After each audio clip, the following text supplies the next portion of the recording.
అలాగా అంటే ఒక రెండో సినిమా డైరెక్టర్కి ఒక పెద్ద సినిమా స్టార్ డైరెక్టర్ సినిమా ఇవ్వడం అంటే మామూలు విషయం కాదు సార్. నన్ను నమ్మారు, నా కథను నమ్మారు. అంటే ఒక నిజాయితీగా ఒక కథ రాస్తే, పెద్ద కథ ఒక దర్శకుడు రాస్తే, ఒక నిజాయితీ గల హీరో ఆ కథను నమ్మి చేస్తే ఏంటి అన్నది పెద్ద తెలుస్తుందండి. పెద్ద నేను రోజు చూస్తున్నా, ఇప్పటికి నేను 50 టైమ్స్ నుండి 100 టైమ్స్ చూసా. పెద్ద చూసిన ప్రతిసారి సెకండ్ హాఫ్లో లాస్ట్ 40-50 నిమిషాలు నేను ఎమోషనల్ అయిపోతా, నా కళ్ళంటే నీళ్ళు వస్తాయి. సేమ్ టైము నా చుట్టుపక్కల చూసిన వాళ్ళు కూడా అదే చెప్తున్నారు. వాళ్ళు చాలా ఎక్కువ చెప్పారు, నేను చెప్తే బాగోదని చెప్తలేదు. చాలా మంచి సినిమా తీసావురా, చాలా బాగుంటుంది సినిమా, అందరూ చూస్తారు అని చెప్తున్నారండి.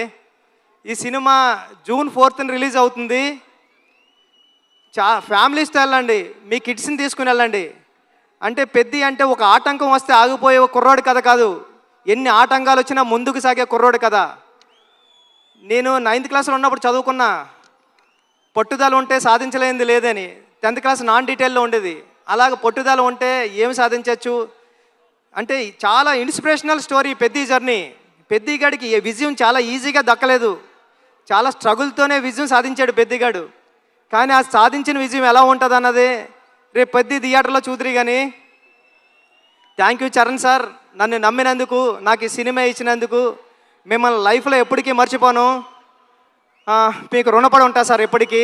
Thank you sir, thank you.